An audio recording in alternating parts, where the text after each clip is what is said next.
You are being watched, not in an obvious way, not by machines or systems, but by the people around you. Every time you step outside, you enter an arena, a quiet, invisible space where presence is felt, strength is measured, and respect is decided without a single word. Most people walk into that space unprepared. They rush their words. They explain themselves before anyone asks. They react to everything that touches them, and without noticing, they give away the one thing that protects them, inner control. Here's what most never realize. The world doesn't respond to what you mean. It responds to how you show up.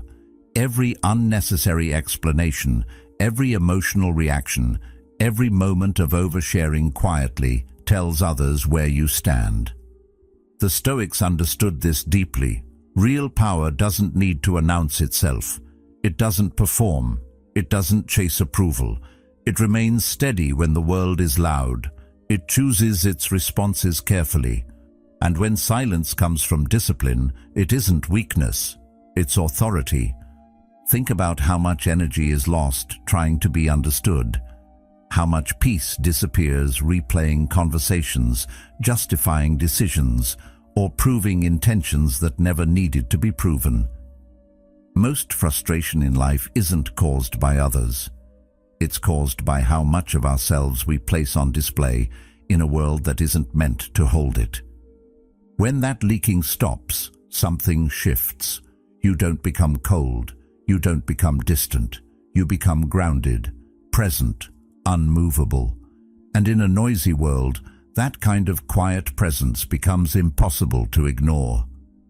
Once you begin to notice the small habits that drain your strength, the way you speak, the way you react, the way you carry yourself, you can't unsee them. And when you correct them, you don't need to force respect. It arrives on its own. If you're choosing discipline over impulse, clarity over reaction, and calm strength over noise, consider subscribing, not for the channel, but as a reminder to stay centered in a world that constantly pulls you away from yourself. Stop telling everyone your next move. You ever notice how easy it is to talk about the things you're going to do? Maybe it's a business idea, a new routine, a plan to leave someone toxic behind. You speak it out loud, you get the nods, the encouragement, even a few good for yous, and for a moment you feel like you've already done it. That's the trap. Every time you announce your next move to the world, you release a little bit of the fuel that was meant to take you there. You spend your momentum before you've even started. There's this quiet hit of dopamine we get from saying, "I'm gonna change," and it feels good. But it also makes us comfortable. So comfortable, in fact, that we often don't do the hard part, following through. And when we don't, that's when the same people who cheered for us start whispering behind our backs. You gave them something to watch, and now they're watching you stall, quit, or spiral. This isn't about shame, it's about awareness. Real work, real growth, real transformation happens in silence, in quiet rooms, on lonely mornings, when no one's clapping. The moment you stop sharing every detail of your journey, you stop giving people the map to your inner life. That map is sacred. Keep it guarded. And if you've ever felt that sting of disappointment when you couldn't deliver on something you announced too soon, don't carry it as guilt. Carry it as a reminder. Your energy is a resource. Your vision is a responsibility. Protect it. Stop handing it out like a flyer. Every time you resist the urge to announce your next move, you reclaim power, not just from others, but from your own distractions. You stop performing and you start becoming. Because here's the truth most won't say out loud. Most people don't care as much as you think they do. They're not waiting on your breakthrough. They're waiting for gossip, for failure, for something to talk about. So give them nothing. No noise, no forecast, just the shock of your transformation when it's already done. Carl Jung once wrote, "Until you make the unconscious conscious, it will direct your life and you will call it fate. When you announce plans without grounding them in real inner work, you're still operating from that unconscious need for approval. But when you go silent, when you go inward, you start to see what's really motivating you. And from that clarity comes control. Control over your impulses, your image, and your outcomes. That's how you begin to move like someone who doesn't need to be seen to exist. Someone who doesn't need to be praised to feel progress. You begin to carry a kind of gravity that doesn't chase attention. It attracts it, naturally, inevitably. Think about a lion. It doesn't roar before it hunts. It moves in silence, focused and efficient. It only makes noise after the kill. That's how you build respect without asking for it. By showing results that no one saw coming. By being the person who doesn't need to say, "Watch this," because the work already speaks loud enough. When you remove the need to broadcast your intentions, you also remove the pressure to live up to anyone else's timeline. You get to evolve at your own pace, without the audience, without the spotlight. You get to fail quietly, course correct, and rise again, stronger, sharper, wiser. And when that moment comes, when you finally walk into a room as someone no one expected, but everyone now feels, that's when you'll understand why silence is not emptiness. It's preparation. It's discipline. It's depth. You become less explainable and more undeniable. That's the shift. That's the difference. In a world that rewards noise, choose silence. In a culture that praises exposure, choose mystery. In a time when everyone is performing, just work. Let others post their goals. You, just keep building. Let others seek applause. You, build a life so solid, so rooted in truth, it doesn't need to be advertised. Seneca said, "Luck is what happens when preparation meets opportunity." But the part he didn't need to say, the part the Stoics understood, is that preparation is quiet. It's the mornings no one sees, the choices no one praises, the battles no one claps for. You do it not for recognition, but for who you become in the process. That's the reward, that's the strength, and that's why you don't tell them your next move, because they'll see it when it arrives, and by then you won't need their approval. You'll already know who you are. Don't complain about your life. There's a kind of silence that speaks louder than 1,000 complaints. Most people don't recognize it because they've been taught to express everything, to vent, to share, to unload. But every time you tell someone how tired you are, how unfair things feel, how much pressure you're under, what you're really saying is, "I'm not in control." That's what complaint is. It's not just a story, it's a signal. A signal that says, "I'm overwhelmed, I'm not handling this, I need someone else to take this weight off me."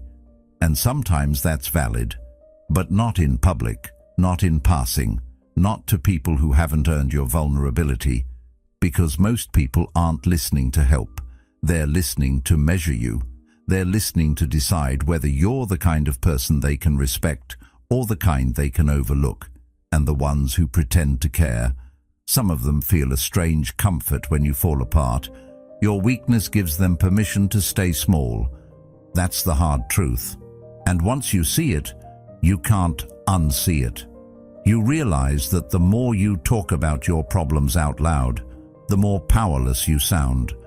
The more you repeat, "I'm exhausted, I'm stressed, I can't catch a break," the more you train your own mind to believe that's your identity. Words don't just communicate, they carve. They carve grooves into your thinking, and soon those grooves become the path your thoughts always follow. But you don't have to walk that road forever. You can choose something different. You can decide to speak like someone who's anchored. Not perfect, not invincible, but steady, unshaken. So when life is messy, and it will be, and someone asks, "How are things?" You don't owe them the full storm. You don't have to spill everything to feel seen. You can look them in the eye, breathe and say, "I'm handling it." And that one sentence, it shifts everything. It doesn't deny your struggle, it reframes it. It tells the world, I might be carrying weight, but I'm not collapsing. I'm not broadcasting pain to get sympathy. I'm moving forward. That kind of presence draws a different kind of attention. It tells people you're someone who can be trusted in chaos, someone who doesn't drown out loud. Marcus Aurelius once wrote, "You have power over your mind, not outside events. Realize this, and you will find strength." That's the core of it. You don't control everything that happens, but you always control how you carry it. And complaint? It's a leak in that control. It's a small cut that drains your presence, your dignity, your sharpness. The Stoics weren't emotionless, they were disciplined. They didn't pretend life was easy. They simply refused to let the world see them lose grip of themselves. They suffered, but they suffered with a certain quiet pride. And that's what makes a person unforgettable. Not their complaints, but the way they walk through fire without announcing every burn. It doesn't mean you can't ever open up. But there's a time, a place, and a person for that. A journal, a therapist, a close friend who's earned your honesty. But not everyone, not everywhere. Public complaining is like bleeding into the ocean. It doesn't make you safer, it makes you more vulnerable. It draws sharks. And they don't feel sorry for you. They circle. That's not fear-based thinking. That's pattern recognition. It's understanding that people treat you based on the image you consistently present. If you walk around heavy, burdened, and constantly verbalizing your exhaustion, you become background noise. But if you walk with calm, even through pain, you become someone others look to, not past. Seneca once said, "It is not that we have a short time to live, but that we waste a lot of it. And one of the ways we waste it most is by narrating our pain instead of transforming it, by filling rooms with our complaints instead of building resilience in silence. Every moment spent complaining is a moment lost from building solutions, from conserving strength, from holding your frame. And if you're really tired, rest. Don't rant. If something is truly unfair, respond. Don't repeat it to anyone who will listen, because even if the system is broken, even if the struggle is real, you still have power. The power to decide how you show up. The power to respond with presence, not panic. And that power multiplies the moment you stop handing it out for cheap relief. Eventually, people stop asking if you're okay, not because they don't care, but because they already know. They see it in how you carry yourself. You become the type of person who inspires steadiness without ever preaching it, because you didn't post it. You lived it. That's power. That's influence. Not being the loudest, but being the one who doesn't fold. In a world where everyone is venting for likes and sympathy, your silence, your centeredness, your ability to endure without performance becomes magnetic. And it makes people pause, not just to look at you, but to question themselves. So hold your center, vent where it's safe, not where it's convenient. When life pulls at you, don't flinch. When your mind screams, let your face stay calm, not for pride, for peace. Because once you realize how much energy you were wasting explaining your pain to people who can't carry it, you'll never go back. You'll protect your calm the way others protect their image. And in that, you'll find a power most people never touch. The kind that doesn't just survive struggle, but shapes it into silence that commands respect. Never lose your cool. There's a moment, right before you explode, when everything inside you is burning. Your hands tighten, your chest rises, your throat wants to unleash every sharp word sitting on the edge of your tongue. And in that moment, it feels like the only thing that will make it better is letting it out, saying it, shouting it, proving that you're not someone to be messed with. But the truth is, every time you lose your cool, you hand your power to someone else. You show them exactly how to control you. They push a button and you react like a machine. It doesn't matter if you're right. It doesn't matter how wrong they are. What people remember is how you behaved. And anger, visible, loud, public anger, leaves a stain. It doesn't read as strength. It reads as instability. The person who cuts you off in traffic, the co-worker who talks down to you, the stranger who throws shade, they don't need to be corrected. They need to be outgrown.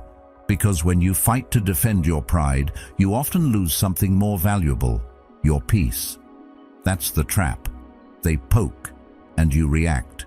You defend, you argue, you escalate. But what if you didn't? What if you did nothing? What if you just looked at them, still, calm, unbothered, and walked away? That kind of restraint is rare. It's not passive.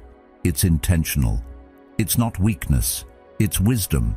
It's choosing not to let someone else write your emotional script. In the philosophy of the Stoics, restraint wasn't just a virtue, it was the foundation of self-respect. Seneca said, "The greatest remedy for anger is delay, because in that delay something happens. You see clearer. You hear past the insult. You realize most of what's said to provoke you isn't even about you. It's projection. It's pain leaking out of someone else, trying to pull you into its orbit. But when you don't respond, when you keep your voice steady, your eyes still, and your words few, you become untouchable. And nothing unsettles a loud, reactive person more than silence. That silence is sharp. It cuts through tension without adding to it. People expect heat. When they get stillness, they become uncomfortable in their own noise. That's when the shift happens. You stop being seen as someone who can be manipulated. You start being seen as someone who can't be shaken. That's a different kind of respect, the kind that doesn't need to be demanded. It's given, voluntarily, because people sense that your reactions are measured, that you're in control, not just of the moment, but of yourself. Imagine you're in a room and someone tries to start a fire. They expect you to throw gasoline on it. Instead, you sit back, you pour water, or you leave entirely. That response teaches them everything they need to know. You're not here to burn, you're here to build. And people will test that, especially when they see you rising, especially when your silence starts speaking louder than their noise. That's when the temptations will come dressed as arguments, insults, and provocations. Don't take the bait. Protect your composure like it's your reputation, because it is. There's nothing noble about exploding. There's nothing impressive about being easily provoked. Anyone can yell. Anyone can snap. But it takes discipline to remain calm when you're being disrespected. It takes inner strength to know your worth without having to announce it.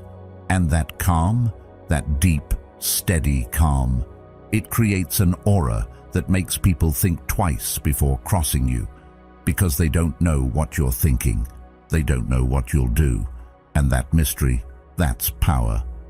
Aristotle once said, "Anybody can become angry, that is easy. But to be angry with the right person, to the right degree, at the right time, that is not easy. That is mastery. And the world doesn't need more reactors. It needs more steady hands. People who can be in the fire and not burn others. People who can feel everything but choose what to express. That's who you become when you stop letting other people drag you into their storms. You stay still. You become the eye of it. It's not always about walking away. Sometimes you stand your ground. But even then, you speak with intention. You choose your words the way a craftsman chooses tools, not to destroy, but to shape. You don't yell to be heard. You speak low so others have to quiet down to listen. You teach with your tone. You lead by example, and your calm becomes contagious. That's the ripple effect of emotional discipline. It doesn't just change how people see you. It changes how people show up around you. And eventually, when the people who once tried to provoke you realize you're no longer dancing to their tune, they'll stop playing the song. Because nothing is more frustrating to the one who wants your attention than your complete indifference. And nothing is more powerful than walking away from chaos without letting it change your state. That's where your strength is, not in shouting louder, but in needing to say less. Not in showing force, but in holding back. There will always be something trying to shake you. But if you've built peace inside, nothing outside can steal it. And when people see that you're steady no matter what, they'll either respect it or they'll leave. Either way, you win. Because true power never needs to prove itself. It just is. Quiet, calm, composed, stoic. Don't apologize just to keep the peace. There's a kind of apology that doesn't come from remorse. It comes from fear. Not the fear of doing harm, but the fear of making people uncomfortable. You know the one. You walk into a room a few minutes late, and before you even settle in, you rush out a soft, "Sorry I'm late," even if no one was really waiting, or someone bumps into you, and you instinctively say, "Sorry." You voice an opinion, feel the tension rise, and suddenly backtrack with a quick, "Sorry, just my thought." It becomes a reflex, a habit, but behind that habit is a deeper truth. You're apologizing not for something you did, but for taking up space. And that kind of apology doesn't make you humble, it makes you invisible. It's easy to confuse being polite with being submissive. But there's a sharp difference. Politeness is about respect. Submissiveness is about shrinking.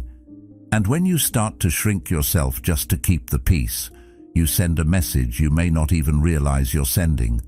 You're telling the world, "My presence is a problem. My thoughts are an inconvenience. My boundaries are a burden." And once people sense that, they stop treating you as an equal. They start expecting you to bend, to step aside, to soften every truth and silence every instinct. Not because you did something wrong, but because you've trained them to expect your silence before your strength. There's nothing wrong with saying sorry when you actually did something wrong. That kind of apology is sacred. It repairs trust. It shows growth. It holds weight.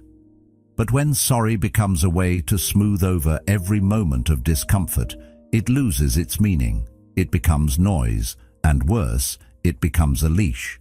The more you over-apologize, the easier it is for others to tug on that leash and pull you wherever they want you to go. Over time, your self-respect starts to erode, not in big dramatic ways, but in quiet daily patterns. The skipped opinion, the swallowed emotion, the forced smile after being interrupted, and all of it rooted in the belief that your comfort should come second to everyone else's. The Stoics believed in balance, not arrogance, not false humility, but strength rooted in clarity.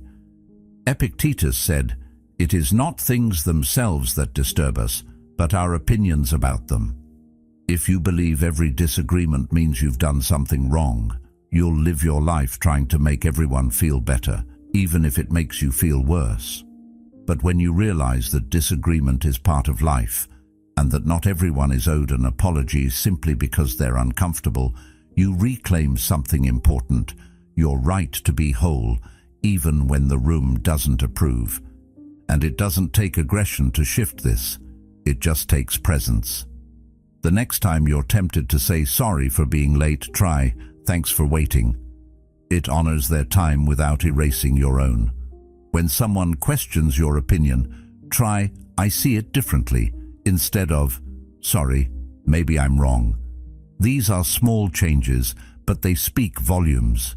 They say, "I'm aware, I'm respectful, but I'm not retreating." And the more you do it, the more you train yourself to stand on solid ground, even when the conversation gets shaky.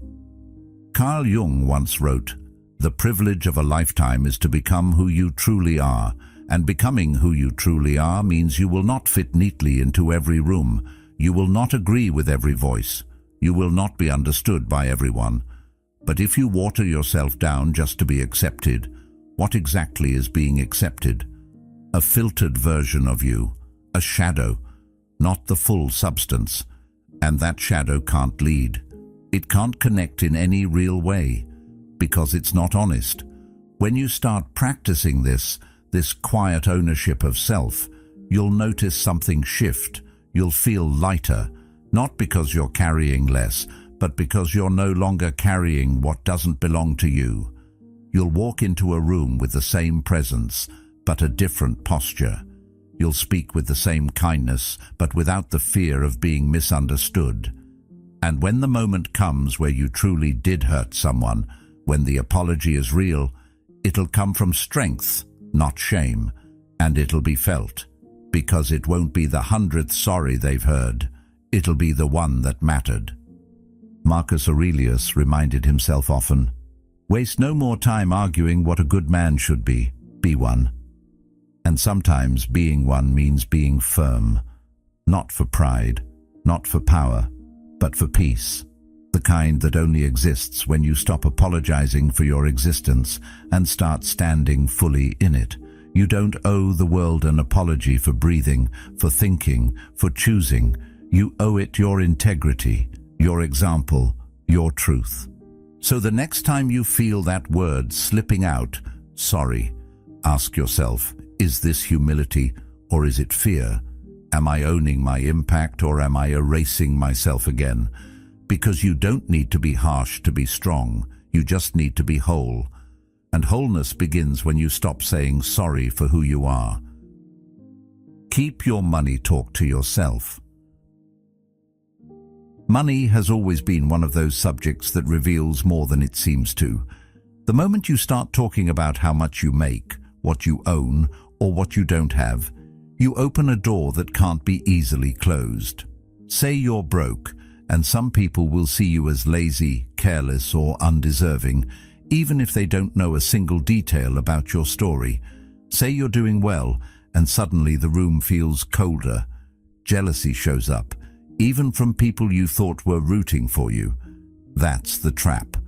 The more you expose your financial position in either direction, the more you invite opinions, envy, judgment, or even exploitation. Whether you're ahead or behind, once you start broadcasting it, you're giving people access to something they haven't earned the right to handle.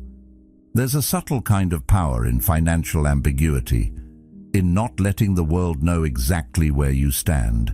It creates space to grow without pressure, to adjust without scrutiny, and to carry yourself without being boxed in by someone else's expectations. People don't need to know if you're struggling, and they don't need to know if you're succeeding, because real wealth doesn't announce itself. It's felt. It's seen in the way you move, the way you speak, the way you handle pressure without panic, and success without noise. That kind of energy can't be faked, but it also doesn't need to be explained. We live in a time where money is often mistaken for identity. Flashy cars, name brands, screenshots of bank accounts, price tags left on things so people know what they cost. But that's not confidence, it's compensation. And it usually says more about what someone is trying to prove than what they actually have. There's a reason the people who truly have long-term wealth tend to speak the least about it. Because they've learned that the moment you make money your personality, you become a target. Not just for criticism, but for comparison, manipulation, and unwanted attention. The more you talk, the more you give people something to aim at. And once your self-worth is tied to what you show, you'll constantly need to show more just to feel the same. The Stoics understood this before modern psychology ever did. They weren't against having money, they were against being owned by it. Seneca said, "It is not the man who has too little, but the man who craves more, that is poor." That's the difference. When you speak less about your financial status, you become less reactive to the highs and lows of it. You stop defining your value by digits. You start asking better questions, not how do I look, but how am I growing? Not do they think I'm successful, but do I think I'm grounded? And the truth is, no one really wants to hear about your money situation. If you're broke, it makes them uncomfortable. If you're thriving, it makes them insecure. That's just human nature. Talking about money doesn't build connection. It builds distance. It separates instead of uniting, especially in public, where motives get mixed and egos get involved. Keeping quiet isn't secrecy, it's strategy, it's wisdom, it's protecting something that matters by keeping it private. Because not everything sacred should be seen, not everything earned needs to be displayed. When you carry yourself with quiet composure, people notice, even if they don't know why. The clean fit, the calm expression, the focused energy, it gives the impression that things are in order, even if they aren't yet. That's the art. Walking like someone who's rich in discipline, rich in focus, rich in peace. None of that requires a high income. It just requires intention. You don't need to pretend to have what you don't. You just need to stop explaining what you do. Keep your circle tight. Share with people who have proven they can handle your wins and your worries. Everyone else, let them wonder. Aristotle reminded us, the ultimate value of life depends upon awareness and the power of contemplation rather than upon mere survival. When you stop trying to show people your worth, you finally start to feel it. You start to realize that it's not about hiding. It's about protecting, not about being secretive. It's about being selective. Not everyone needs access. Not everyone should get it. Your peace, your growth, your financial journey. Those are yours to carry, to adjust and to build, without the noise of everyone else's expectations in your ear. So let them guess. Let them wonder if you're building something big or starting from scratch. Let them see your calm and feel your confidence without needing to explain a thing. The less they know, the less they can interfere. And the more you'll realize that true power doesn't come from being seen.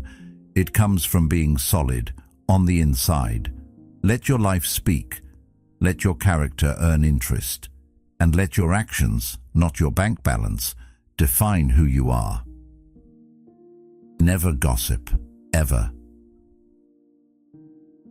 There's something oddly satisfying about gossip. It makes you feel like you're on the inside, like you've been let in on something exclusive, something not everyone gets to hear. It's tempting, especially when the conversation flows naturally into a complaint or a judgment about someone who isn't around.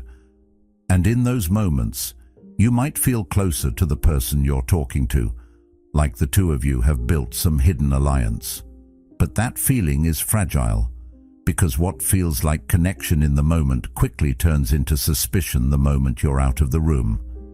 If you gossip with someone, there's an unspoken truth that hovers in their mind. If they'll talk like this about them, they'll talk like this about me. Trust doesn't grow from that. It fractures. The strange part is that gossip doesn't always come from a place of hate. Sometimes it's boredom, sometimes it's insecurity, sometimes it's just a need to belong. But regardless of where it starts, it leads to the same place, diminished respect. Because the moment your name becomes associated with whispered conversations and second-hand stories, people stop seeing you as solid. You become slippery, uncertain, and no one wants to trust what isn't stable. Even those who indulge in gossip with you will be more cautious around you afterward. They might laugh, nod, and agree in the moment, but deep down, they're already filing away the fact that your loyalty comes with a side of loose lips. The people who carry the most weight in a room usually speak the least about others. They have presence, but not noise. They hear everything but repeat nothing. And that kind of restraint makes them magnetic, unpredictable. You're not quite sure what they think, and that uncertainty gives them power. When you never know what someone will say, you tread more carefully around them. You speak more thoughtfully. You respect the silence they keep. That's how influence begins, not by dominating the conversation, but by mastering your response. Gossip is cheap currency. It spends easily and runs out fast. High-value people, people who lead, people who shape their environment, they don't invest in it. They're too focused on ideas, direction, growth. Talking about people is a distraction, a way to avoid dealing with your own path. It gives you the illusion of importance without requiring any work. That's why it's so addictive. But it's also why it's so dangerous. The more time you spend talking about other people's lives, the less time you're investing in your own. And over time, that becomes obvious, not just to others, but to you. There's also a deeper cost to gossip, one that doesn't get talked about enough. It drains your clarity. Every time you absorb someone else's negative view of another person, it influences your own perception. Suddenly you start seeing flaws you didn't notice before. You start interpreting neutral actions through a tinted lens. That second-hand bitterness becomes your own, even if it wasn't yours to begin with. And now your relationships, your view of the world, become shaped by someone else's unresolved issues. That's not insight. That's pollution. It's not about being cold or distant. You can still be warm, still be engaging, still be present. But your silence on other people's names becomes part of your character. You listen, you nod, you might even smile, but you don't add, you don't share, you don't confirm. And slowly, people start to realize that their secrets are safe with you, that you're not just someone who's easy to talk to, you're someone who's safe to trust. That kind of reputation doesn't come from loud declarations of loyalty. It comes from restraint, consistency, integrity when no one's watching. Being the person who doesn't gossip doesn't mean you don't know what's going on. Often you'll know more than most, but you learn to hold that knowledge, to sit with it, to use it wisely, not recklessly, because you understand that speech has weight, and not every thought deserves to be spoken. That's a kind of wisdom that builds over time. That's the kind of strength that doesn't show up in headlines or gossip circles, but in the quiet respect people carry for you. So when the next moment comes, and it will, when someone leans in and says, "Did you hear about?" You'll feel that fork in the road. You can join in, you can feed the moment, or you can rise above it. Stay neutral, say little, change the subject. Let your character interrupt the cycle, and trust that over time, that silence becomes louder than anything you could have said. There's enough noise in the world already. Be the one who holds peace. Be the one who protects dignity. Be the one who sees everything and says little. Because the person who guards their words guards their power. And the person who doesn't trade in gossip becomes the one everyone wants in their corner, especially when things get real. Stop explaining your beliefs. We live in a world obsessed with declaration. Everyone feels like they have to explain their every choice, their diet, their schedule, their beliefs, their routine. It's become normal to narrate your life in real time, like if you don't post about it, it never happened.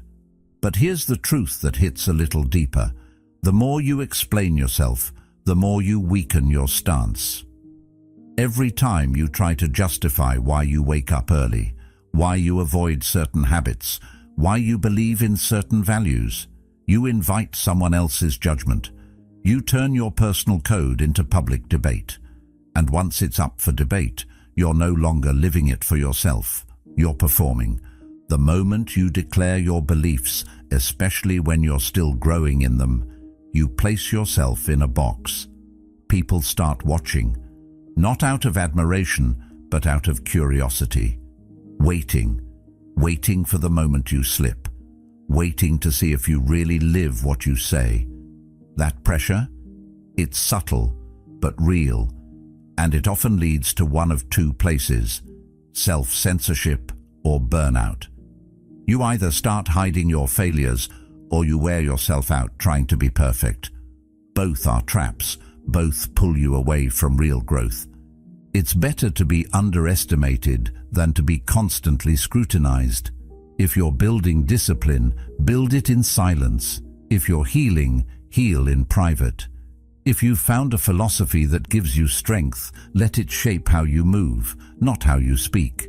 People will notice. That's the thing about truth. It reveals itself. You don't have to advertise it. When someone sees you staying calm under pressure, walking away from drama, choosing solitude over chaos, they'll know something's changed. They'll feel it before they hear it. And when they ask, "What's going on with you lately?" that's your moment, not to preach, but to offer a glimpse. Explaining your beliefs often comes from a place of insecurity, a quiet need to be validated, to be seen as someone who's doing the right thing. But confidence doesn't chase reassurance. It stands firm, quietly, like a tree. It doesn't wave a banner, it just grows. And the same is true for personal transformation. Carl Jung once wrote, "You are what you do, not what you say you'll do." That single line holds a lot of weight, because in the end, no one remembers your intentions. They remember your impact. They remember how you made them feel, how you handled chaos, how you carried yourself when no one was clapping. People don't need your explanations. They need your example. And your example doesn't need to be loud. It just needs to be real. Even if you're still figuring things out, even if you're still failing some days, your quiet persistence teaches more than 100 conversations ever could. Your ability to get back up, to stay consistent, to keep showing up without posting about it, that's the message. That's the testimony. And if you're surrounded by people who constantly question your shift, who mock your discipline, who call you different or distant or too serious, that's not a sign to explain. That's a sign to keep going. Your growth might be making them uncomfortable. That's okay. It's not your job to drag them with you. It's your job to stay aligned with your path. Let them think you're weird. Let them think you're obsessed. Let them wonder. They're supposed to. When the time is right, when they're ready, they'll remember the one person who didn't lecture them, but showed them. And that's when they'll come back. Not for an argument, but for guidance. Because by then, you'll have something real to offer. Something earned, not preached, but proven. That's how true influence is built. Slowly, quietly, unshakably. Socrates once said, "The way to gain a good reputation is to endeavor to be what you desire to appear. Don't talk like you've arrived. Walk like you're becoming. Let your discipline be felt before it's spoken. Let your peace make more noise than your explanations ever will. You're not here to be understood by everyone. You're here to understand yourself and to protect that understanding like it's sacred." So stop offering blueprints to people who aren't building anything. Stop handing out your convictions like flyers. If they're true, they'll hold up without your defense. If they're not, they'll fall, and that's how you'll learn.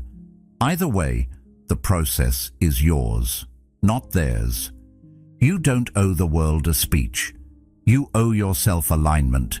You owe yourself the freedom to grow without performance.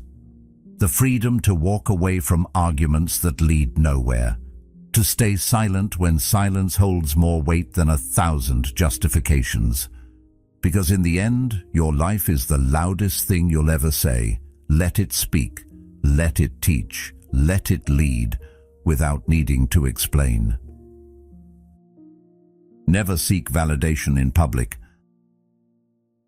There's something deeply human about wanting to be seen, not just noticed, but truly acknowledged. You want your efforts to matter, your thoughts to be heard, your existence to feel valuable in the eyes of others. And at first glance, there's nothing wrong with that. It feels harmless to hope someone appreciates the work you've done, the growth you've fought for, the strength it took to get through what no one else saw. But the problem isn't the desire, it's the dependence. It's when your identity becomes hooked to the reactions around you, when your value rises and falls based on a comment, a like, a nod, or silence.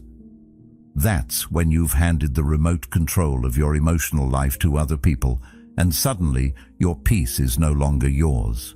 Validation feels good, it always will, but the need for it, that's where the weakness starts to grow, because when you start doing things just to be noticed, you stop doing them with intention.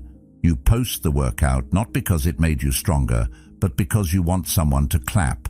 You voice your goals, not to commit to them, but to earn temporary respect. And now your motivation is tied to a loop you can't control. If they notice, you feel worthy. If they don't, you question everything. But the truth is, the most powerful work you'll ever do will be invisible. The habits you build in silence, the mental battles you win that no one celebrates, the quiet discipline that carries you through when no one's watching, that's the foundation of real strength. It's easy to get caught in the performance loop, especially today. Social media makes it so natural to curate your every move. But here's what's more rare and more powerful: doing the work in private, sticking to your word when no one knows what you promised yourself, working on your craft, your body, your habits, not for a post, not for praise, but because it makes you sharper, because it makes you solid, because it's who you're becoming. That kind of discipline creates a gravity, and when people feel it, they'll start wondering, they'll start paying attention. But the moment you go looking for it, chasing their attention, it vanishes, like smoke. There's a strange paradox here. The less you need validation, the more of it you attract. Not because you're trying, but because people are drawn to grounded energy. They sense when someone is calm in their skin, when someone moves without trying to impress. That's rare, and that's why it's powerful. The person who isn't broadcasting their journey, but just quietly leveling up, that person becomes a mystery, a presence. And mystery carries more influence than transparency ever will. Epictetus said, "If you want to improve, be content to be thought foolish and stupid." That's hard to swallow in a world where everyone's performing excellence, but it's true. Real growth will often make you invisible. While you're changing, the world won't always notice. While you're rising, they may still think you're where you were yesterday. That's okay. The seed doesn't demand attention as it grows underground, and yet, one day, it breaks through, unstoppable.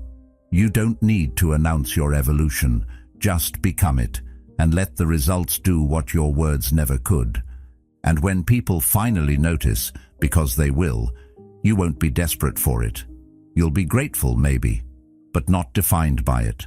Their praise will be appreciated, but not needed. Their silence won't sting, because you've already made peace with the quiet. That's what it means to be free, to be your own witness, to clap for yourself in empty rooms, to wake up and know that you're on the right path, not because they told you, but because you can feel it in your bones. Aristotle once said, "Knowing yourself is the beginning of all wisdom," and part of that knowing means recognizing when you're still seeking proof that you matter. When you catch yourself fishing for compliments, trying too hard to be seen, ask yourself, what am I really looking for? And what would happen if I gave that to myself instead?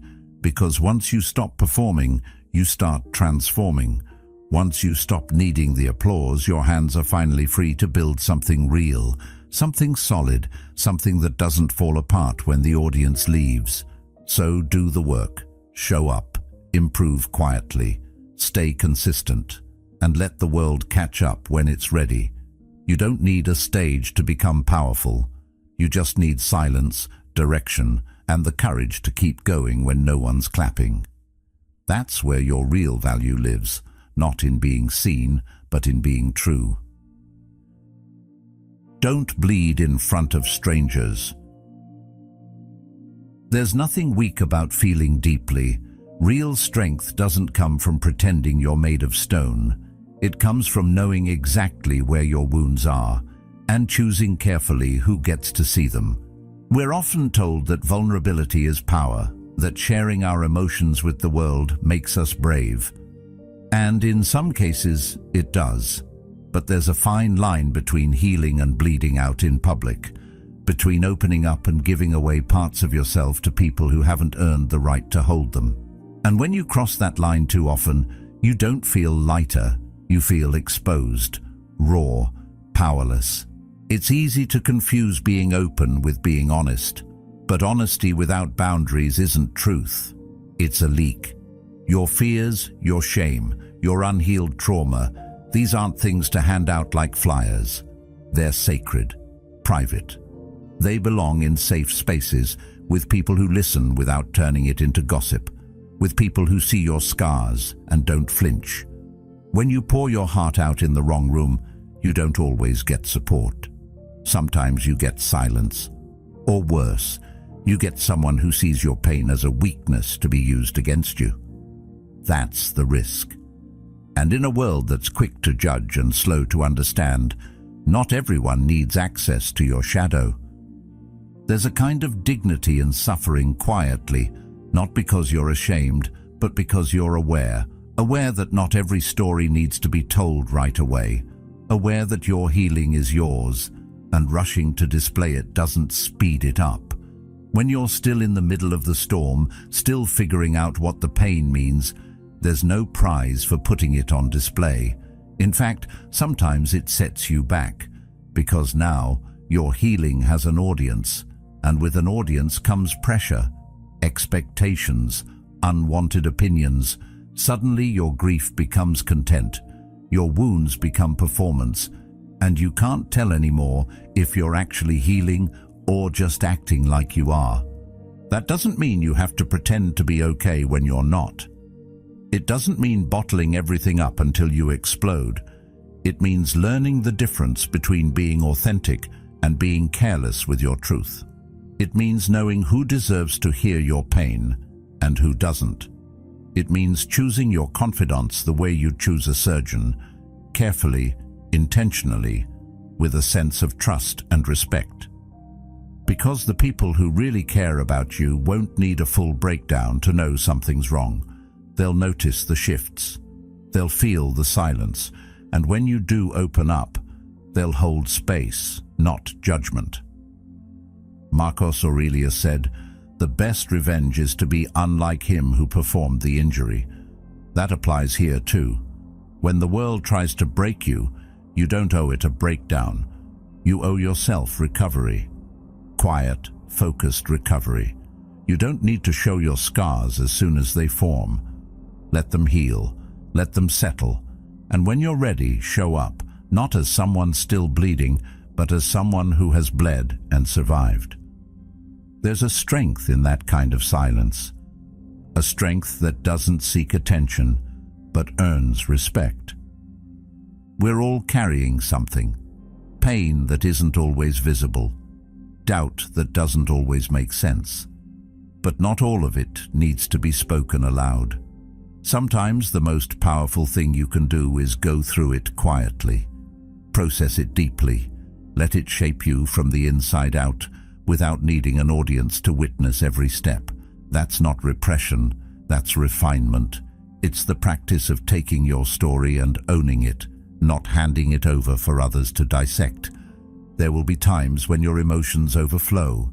That's okay. You're human. Let them come. But don't feel obligated to turn every moment of pain into a story for the world to hear. Save some chapters for yourself, for the ones who've been there, for the ones who actually care. And when the time is right, when the storm has passed and your voice is steady, maybe then you share. Not because you need to, but because your healing might help someone else rise. That's when your vulnerability becomes power. Not a cry for help, but a signal of hope. Seneca once said, We suffer more often in imagination than in reality. Sometimes the act of sharing too soon makes the pain feel bigger than it is. It multiplies, it grows under the pressure of public attention. But when you carry it inward first, when you breathe, reflect, and rebuild in silence, you learn that not all suffering needs to be shared to be released. Some of it just needs time, stillness, a quiet place to unravel and realign. So the next time you feel like spilling your heart to the wrong people, pause.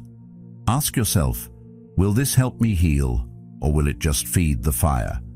And when you step back into the world after everything you've carried, walk like someone who's been through the storm and made peace with it. Not because you've forgotten, but because you've forgiven. Not because you're hiding, but because you're healing. And healing, when done with intention, doesn't need an audience. It just needs truth, stillness, and time. The strongest version of you isn't the one that shouts the loudest or reveals the most. It's the one that moves with quiet purpose, rooted in discipline, self-respect, and peace. You don't need to prove anything to anyone. Just keep showing up, calmly, consistently, and let your life speak for itself. If this message resonated, there's another video on the screen right now that will take you deeper into this path. Watch it next, and thank you for walking this journey with us. You're not alone. You're part of the Stoic Journal,